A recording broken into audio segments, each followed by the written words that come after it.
The following contest is scheduled for a 2-hour time limit. Introducing first, coming from Pittsburgh, Pennsylvania, wrestling reporter and columnist Justin LaBar. And his opponent, you. Call, tweet, email because you can go one-on-one with Justin LaBar in Wrestling Reality. Right now on Trib Live Radio.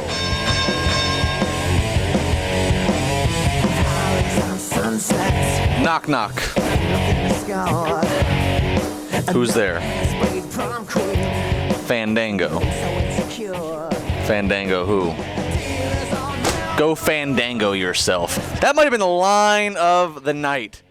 You can all go Fandango yourself. And I got to give a shout out to my dude, Big Nasty, on Bleacher Report with the most random but laugh out loud tweet in my mind with my own humor, which was my mom caught me Fandangoing myself a few times in 11th grade.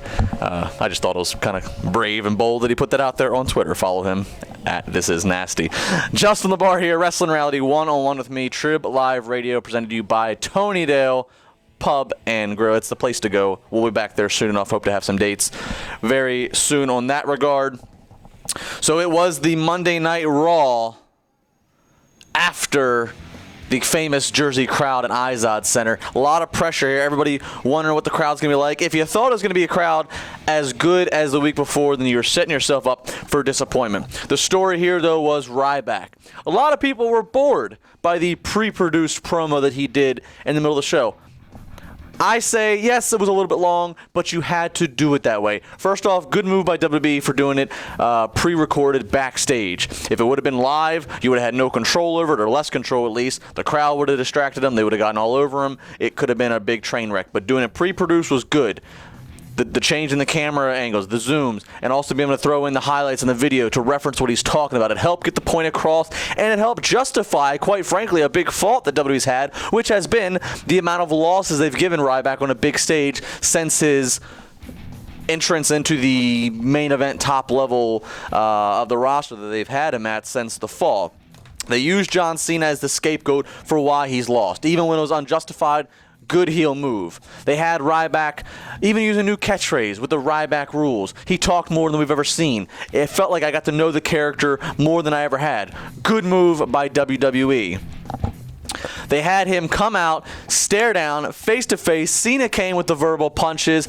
I felt like I wanted to pay to see them fight. Good move. And then the Shield comes out, and Ryback clearly makes a decision not to help John Cena, to step away, to walk away. Good move. Now, we're obviously building to John Cena versus Ryback at the next pay-per-view of Extreme Rules. And maybe it might even go beyond that. If this feud ends with the two of them shaking hands, raising each other's arms, or some quote-unquote passing the torch, come on, man. Bad move. There is no torch to be passed, and it cannot be passed unless John Cena was going to go away. The only way that anything can end, the only way anything could end where we have two good guys that ride off in the sunset together, like Gene Wilder and the Black Guy in Blazing Saddles. The only way it works out that way is if John Cena was leaving, and that was the here's Ryback, he's your new face. But John Cena ain't going nowhere. So what I'm saying is the only way to go through with this is Ryback must have a definitive, full, go the distance with the heel change. You don't need one big, oh my God, there's the leg drop. Oh my God, there's the chair shot. Oh my God, there's this. You don't need that last night. The way they did it was good. It left you wondering, okay, you have the Shield beating up John Cena. It left you wondering, okay, what's going to happen next? I like it. You got to slow play it. You got a lot of time until Extreme Rules in mid-May. You don't have to have one definitive shot heard around the world right now.